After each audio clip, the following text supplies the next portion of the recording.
और ये भी है कि नीच जो तुच्छ जीव है वो भी आपको नहीं, आपकी महिमा को नहीं जान सकता। तो यहाँ पर गोस्वामी जी पार्वती जी के माध्यम से भगवान शंकर की वंदना कर रहे हैं कि आप इतने समर्थ हैं प्रभु, हम जैसे जीव वहाँ तक नहीं पहुँच सकते जहाँ तक आपकी प्रज्ञा है। आप ही अपनी कृपा करके हमारे इन समस्त संदेहों का नाश करें और राम के चरित्र को सुनाएं। ऐसी जब वंदना करती जा रही हैं तो गोस्वामी जी लिखते हैं कि प्रसन्न युवाते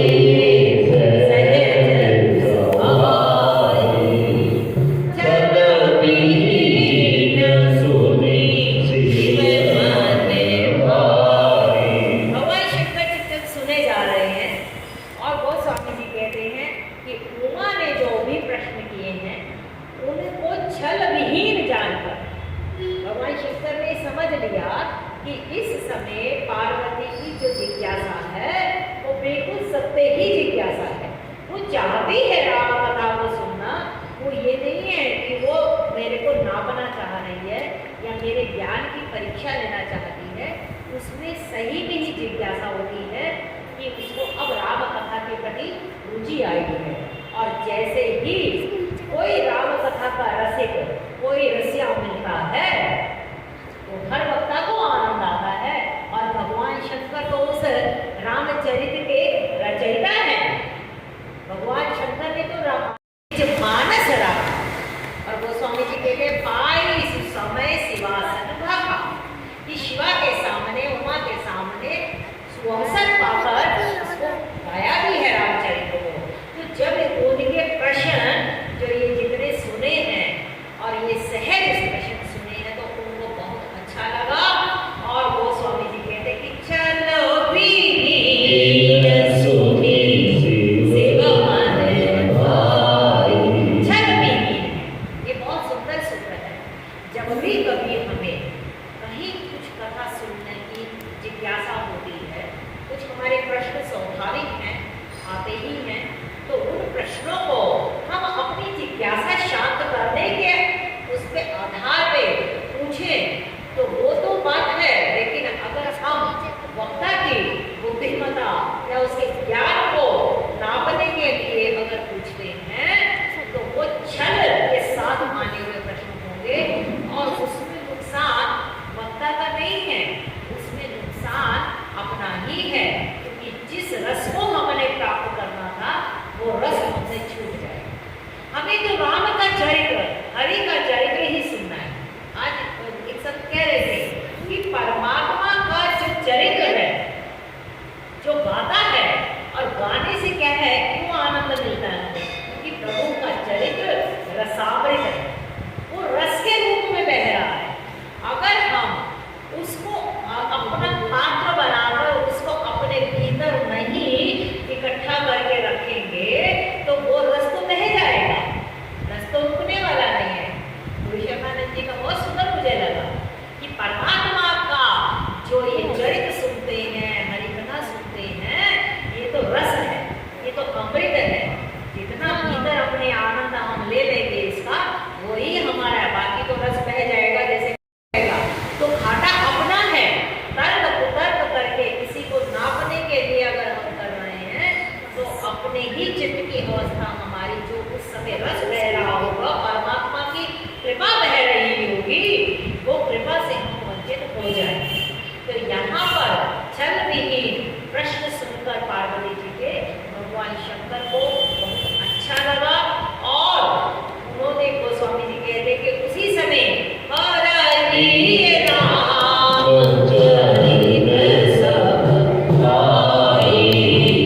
प्रेम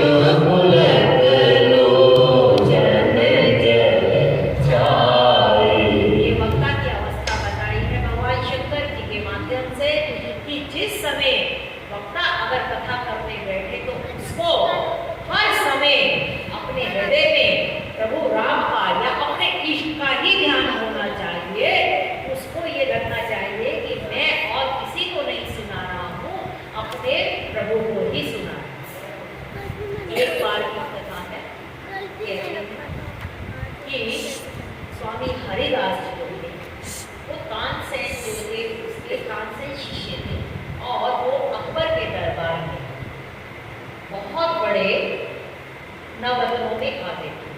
तो उसने जब तानसेन पर तान छेड़ी तो अकबर को बहुत पसंद आई। उसने कहा कि तुम्हारी इतनी सुंदर राग है और मुझे लगता है कि जिसने तुम्हें सिखाया है मैं उससे भी एक बार मिलूं। उन्होंने कहा ये मेरा करिश्मा नहीं है, मेरे गुरु का करिश्मा। और ये बात सही है, कोई भी साधक, कोई भी शिष्य अपना कुछ बोलता ही नहीं है। जो होता है वो सिर्फ और सिर्फ उसके गुरु की कृपा ही होती है, वही गुरुद्वारा का। उसने कहा मेरा कुछ नहीं है यहाँ पर, तो मेरे गुरु हरिदास हैं जो वृंदावन अपने गुरु को बुलाओ, यहाँ पर हमसे मिलना चाहेंगे। उन्होंने कहा कि वो यहाँ पर कभी भी आएंगे नहीं, वो सिर्फ और सिर्फ कन्हैया के गीत गाते हैं और किसी के लिए तो वो गाते ही नहीं है। तो उन्होंने कहा कि ठीक है, लेकिन उसमें थोड़ा सा परमात्मा के प्रति एक भाव रहता था। उसने कहा हम ही उनके दर्शन करने जाएंगे। आप सब कथा से परिचित ही हैं कि वो उनके साथ वहाँ पर आए हैं। तो हरिदास जी एक गाने से उसको जो संगीत गाया उन्होंने, उससे इतने प्रसन्न हुए कि उसने वो एक इत्र थी जिसमें मिट्टी की खुशबू आती थी, वो इत्र उन्होंने वहाँ पर उनको समर्पित की गुरु जी को। अब उन्होंने वो इत्र को ऐसे ही वहाँ पर डाल दिया, मिट्टी में डाल दिया। तो उसको बड़ी हैरानी हुई कि ये क्या है, मैंने तो इतनी महंगी इत्र दी और इन्होंने इनको मतलब मेरे इसका मिट्टी में डाल दिया। तो फिर उन्होंने कहा कि तुम्हें नहीं पता, ये इनके कन्हैया इश्क नहीं बैठे, वो आपको नहीं सुना रहे, वो अपने प्रभु को सुना रहे हैं। तो सही में अगर जो भी कोई अगर सही में गुरु होगा, वो अपने या वक्ता होगा, वो किसी और को नहीं सुना रहा होगा, वो अपने हृदय में बैठे हुए अंतर्यामी रूप परमात्मा को ही सुना रहा होगा। और यहाँ पर श्रोता तो सामने है, लेकिन वक्ता भी खुद एक श्रोता होता है, वो भी सुन रहा होता है, क्योंकि उसको नहीं पता कि अब क्या आने वाला है। क्योंकि ये वो तो एक बांसुरी है, उस बांसुरी पे फूंक तो वो कन्हैया ही भर रहा होता है। कहते हैं कि जिस समय कन्हैया ने उसकी रासलीला में, शरद पूर्णिमा में रासलीला के लिए जब बुलाया है, जो गोपियां में चल पड़ी, जो दूध बोट में उठा रही थी वो वैसे ही चल पड़ी और सबको वो कन्हैया की बांसुरी की आवाज आ रही है। तो जिसको वो आवाज आ रही होती है वही तो भागता है उसकी तरफ, लेकिन फूंक कौन मार रहा है उस बांसुरी में? वो बांसुरी में फूंक तो मार रहा है वो कन्हैया।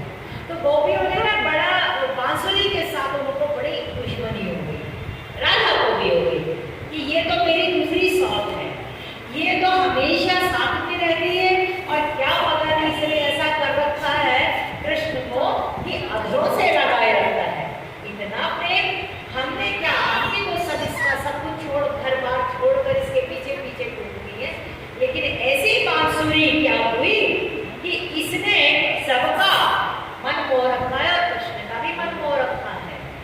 तो फिर बांसुरी से जब बात हुई तो बांसुरी ने कहा कि ऐसे ही मैं कन्हैया को प्यारी नहीं हूँ, मैंने अपने आप को कितना खोखला किया है, कितना खाली किया है। तुम भी अपने खाली हो जाओ तो कन्हैया भी तुम्हें अपने अधरों से लगा दे। हम भरे हुए हैं अपने अपने आक्रमों से। मैं इतनी सुंदर, गोपियों को मान हुआ था ना कि हम इतनी सुंदर हैं, हमारे से ही कृष्ण प्रेम करता है, किसी और से नहीं करता। बांसुरी कहती है मैं तो ये कहती हूँ कि मैंने भी तो कोई और सही, मैं तो खाली बैठी हूँ।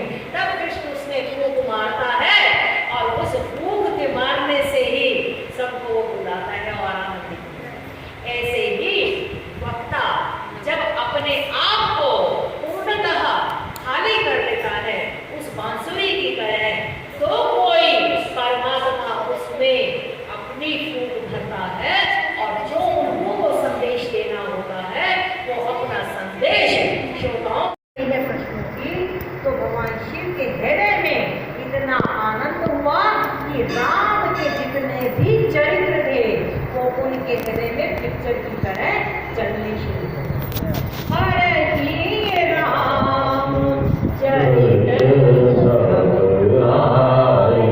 इस तरह वहाँ पर धरतियाँ बुलाई थी, सब लोग ब्रह्म कैलाश में आए थे और इस तरह जिज्ञासा की थी और मैंने ढांढस दिया था कि तुम पहले पुकार करो और फिर प्रतीक्षा करो और धैर्य रखो, परमात्मा आएंगे। इस तरीके के जितने रामचरित्र को अंत तक राज जो वनवास हुआ और फिर अंत राज तिलक तक जो जो प्रभु ने भगवान शंकर ने चरित्र देखे और सुने हैं वो सारे उनके हृदय में पिक्चर की तरह चल पड़े। और गोस्वामी जी कहते प्रेम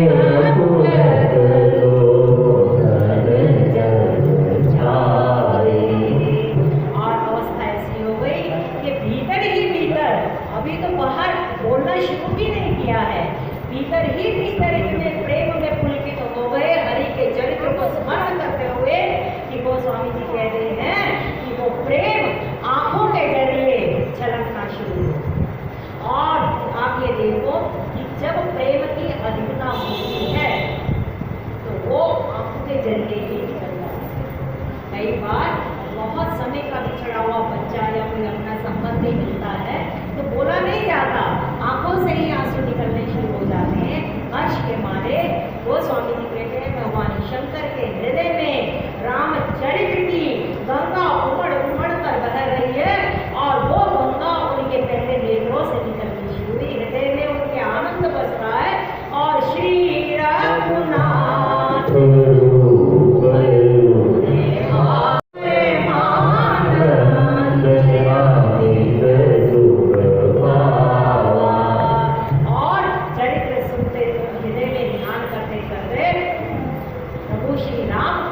रघुनाथ जी का रूप बिल्कुल रूप माधुरी उनके हृदय में विराजित हो गई है। और उसी में ही अभी कथा तो करनी शुरू की ही नहीं है, परमानंद अमृत सुख बहुत सुंदर सूत्र है कि जो वक्ता अभी कथा कहने के लिए तैयार ही होता है, कहने से ही उसके हृदय में परमात्मा का आनंद परमानंद भीतर समाहित हो जाता है। और सीधी बात तो ये है, मिट्टी तेल की दुकान में तो मिट्टी का तेल मिलेगा ना, और वहाँ से वही खुशबू भी आएगी, इत्र की दुकान से इत्र मिलेगा, ठीक है। जिसके हृदय में जो होगा वही तो वो बांट पाएगा ना। जहाँ पर हरि चरित्र होंगे तो अब भगवान शंकर के हृदय में रामचरित्र आ चुके हैं, प्रभु का रूप समाहित हो चुका है, तो अति आनंद उनकी अवस्था है और अमित सुख। पहले तो उन्होंने ही अपना आनंद ले लिया। कहते हैं कि वक्ता जितना बोलता है ना उससे ज्यादा कहीं आनंद का अनुभव वो भीतर अपने खुद कर रहा, क्योंकि आनंद कहने में भी शब्दों का बहुत बहुत कम हो जाते हैं, उसकी मात्रा कम हो जाती है। अब जैसे किसी ने गुड़ खाया हो, अब अगर वो ये कहे कि गुड़ बहुत मीठा है, तो गुड़ बहुत मीठा है तो वो वही समझ पाएगा जिसने गुड़ का स्वाद लिया होगा। तो यहाँ पर जो परमानंद की अनुभूति करके वक्ता अगर कुछ कहता है कथा को, तो परमानंद की अनुभूति भी वही कर पाएगा जिसका। तो यहाँ पर पहले वो वक्ता खुद आनंद में रहता है और फिर जो उसको सुख मिलता है फिर वो सबको बांटना चलता है। और ये मजबूरी होती है। जैसे पहले जमाने में आप जानते होंगे कि पहले जमाने में जो भी माताएं होती थी उनके बच्चा होता था तो दूध ऐसा नहीं कि अपने ही बच्चे को पिलाना होता था। पहले भी तो आस पड़ोस के बालकों को भी वो पकड़ पकड़ के पिला देती थी, जबरदस्ती पिला, क्योंकि इतना और जितना पिलाएंगे उतना ही ज़्यादा और होता है। तो वहाँ पर जबरदस्ती इसी तरीके से वक्ताओं की भी अवस्था है कि उनको भी जब भीतर आनंद छलकता है, भीतर परमात्मा के चरित्र का अनुभव होता है, तो वो बिना उसको बांटे नहीं रह सकते हैं, ये उनकी बाध्यता हो जाती है। लेकिन कोई पार्वती जैसा जिज्ञासु और साधक उनको मिले। अभी भगवान शंकर की जो अवस्था हो रही है, अभी उन्होंने सिर्फ सुन लिया है पार्वती जी का, लेकिन अभी कुछ बोल नहीं रहे हैं, भीतर ही भीतर आनंद में मग्न है और सुख ले रहे हैं। वो स्वामी जी कहते हैं मगन ध्यान रस कंठ जुग बोलि मन पाए रघुपति चरित महेश हर्षित बरन देहि। अभी तक तो भीतर ही भीतर अपने मन में आनंद से देखे, जब कथा करनी होती है तो मन को बहिर्मुखी करना पड़ता है। ये बहुत सुंदर सूत्र है कि वक्ता भी जब कथा नहीं हो रही हो तो अपने एकांत में परमात्मा के ध्यान में अपने आप को अंतर्मुख रखे, लेकिन जब कथा के लिए अब उसको करना है तो अपने मन को वो बाहर बहिर्मुख करे। गोस्वामी जी कहते हैं ध्यान के रस में भगवान शंकर 2 घड़ी दंड जुग 2 घड़ी ध्यान के रस में मग्न है। ध्यान का भी अपना एक रस ले लेता है, मग्न हो जाता है, उसको बाहर आने में बहुत मुश्किल होती है। उसको लगता है कि अब क्या बोलना, अपनी ही मस्ती में रहने का मन करता है।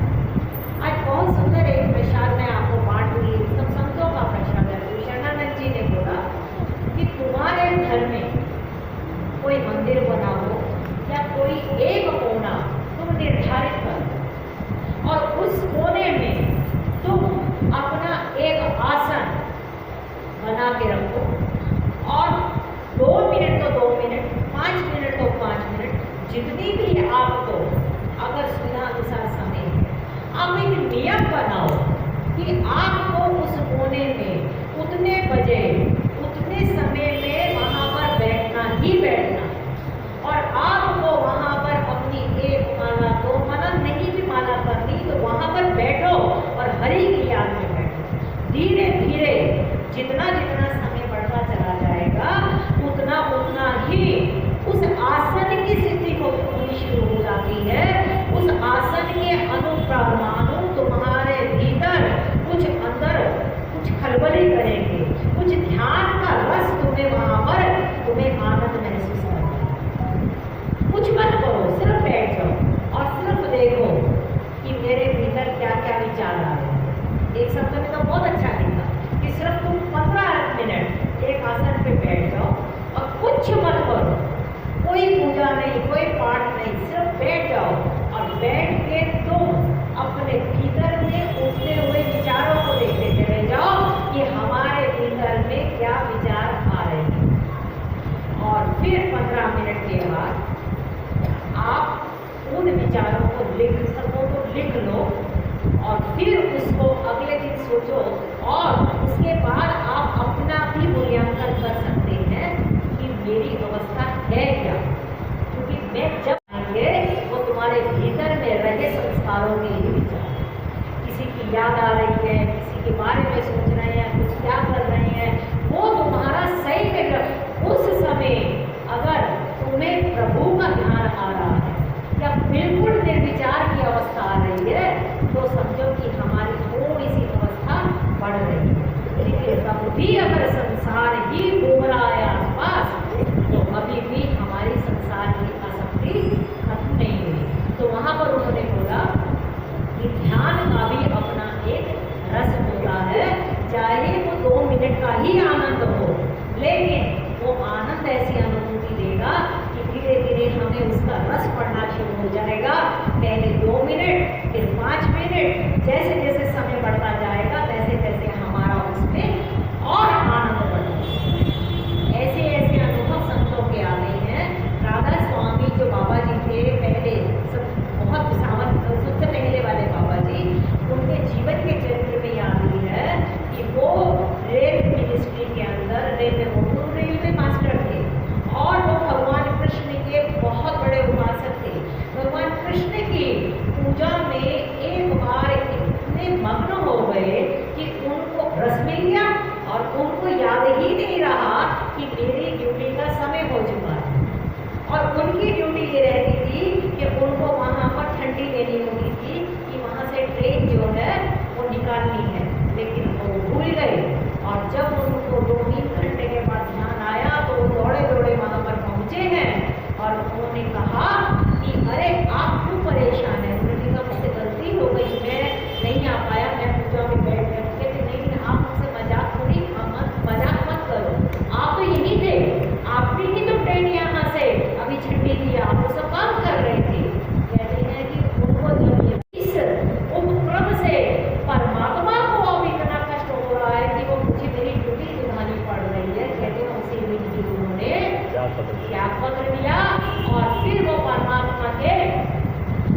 में लीन हो गए। तो यहाँ पर गोस्वामी जी कहते हैं भगवान शंकर ध्यान के रस में मग्न है। हमारी भी अवस्था वही होनी चाहिए, सत्संग करते करते परमात्मा का नाम लेते लेते हम भी उसके